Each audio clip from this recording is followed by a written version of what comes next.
ചാച്ചൻ മാർക്കറ്റിൽ പോയിട്ട് വന്നപ്പോൾ മത്തിയായിട്ട് വന്നു. മത്തി വേഗം കഴുകി വൃത്തിയാക്കി ഒരു ചട്ടിയിലേക്കാക്കി ശേഷം 4 പച്ചമുളക് നെടുകെ കീറിയിട്ടിട്ട് ഒരു മാങ്ങ ചെറിയ കഷ്ണങ്ങളാക്കി അരിഞ്ഞ് അതും ചേർത്ത് കൊടുത്ത് ചതച്ച് വെച്ചിരിക്കുന്ന ഉള്ളിയും ഇഞ്ചിയും എല്ലാം കൂടെ അതിലേക്ക് ചേർത്ത് ഒരു തണ്ട് കറിവേപ്പിലയും കൂടെ ചേർത്ത് കൊടുത്ത് തേങ്ങ ചിരകിയതും അതിലേക്ക് ഇട്ട് കൊടുത്തതിന് ശേഷം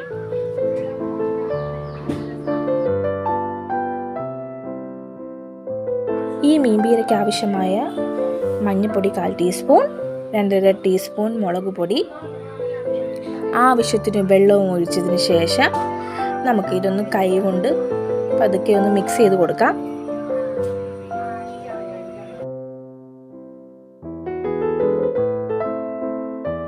പിന്നീട് നമുക്ക് ഇതിനാവശ്യമായ ഉപ്പും കൂടി ചേർത്ത് കൊടുത്തിട്ട് ഒന്ന് ഇളക്കി അടുപ്പിലേക്ക് മാറ്റാം. അടുപ്പിലേക്ക് മാറ്റിയതിന് ശേഷം ഇതൊരു മൂടി കൊണ്ട് മൂടി വെച്ചിട്ട് നമുക്ക് 5 മിനിറ്റ് ഒന്ന് കുക്ക് ചെയ്തെടുക്കാം. ശേഷം വെന്ത് കഴിയുമ്പോൾ പച്ച വെളിച്ചെണ്ണ ഒഴിച്ചിട്ട് നമുക്ക് ഈ കറി അടുപ്പിൽ നിന്ന് വാങ്ങി വെക്കാം. അപ്പോൾ സ്വാദിഷ്ടമായ നമ്മുടെ മീൻ പീര വറ്റിച്ചത് ഇവിടെ റെഡി ആയിട്ടുണ്ട്. നല്ല അടിപൊളി ടേസ്റ്റാണ്. എല്ലാവരും ഇതേപോലെ ഒന്ന് ട്രൈ ചെയ്യണം.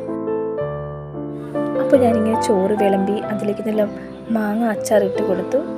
എന്നിട്ട് 2 പപ്പടവും വെച്ച് നമ്മുടെ സ്വാദിഷ്ടമായ നമ്മുടെ മീൻ പീര അതിലേക്ക് പതുക്കെ ഒന്ന് വിളമ്പി.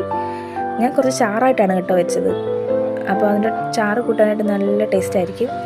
അതും കൂടി ഇട്ട് പപ്പടവും കൂടെ പൊടിച്ച് നല്ല അടിപൊളി ടേസ്റ്റ് ആയിരിക്കും. അപ്പോൾ എല്ലാവരും ഇതേപോലെ ഒന്ന് ട്രൈ ചെയ്യണം. പിന്നെ എൻ്റെ ചാനൽ ആദ്യമായിട്ടാണ് കാണുന്നതെങ്കിൽ പ്ലീസ് ഒന്ന് സബ്സ്ക്രൈബ് ചെയ്യണേ. അടുത്തുള്ള ബെൽ ബട്ടൺ അമർത്തണം. പിന്നെ ലൈക്ക് ചെയ്യണം, കമൻറ്റ് ചെയ്യണം. എന്നെ എല്ലാവരും ഒന്ന് സപ്പോർട്ട് ചെയ്യണം. അപ്പോൾ ഇനി അടുത്ത ടാറ്റാ.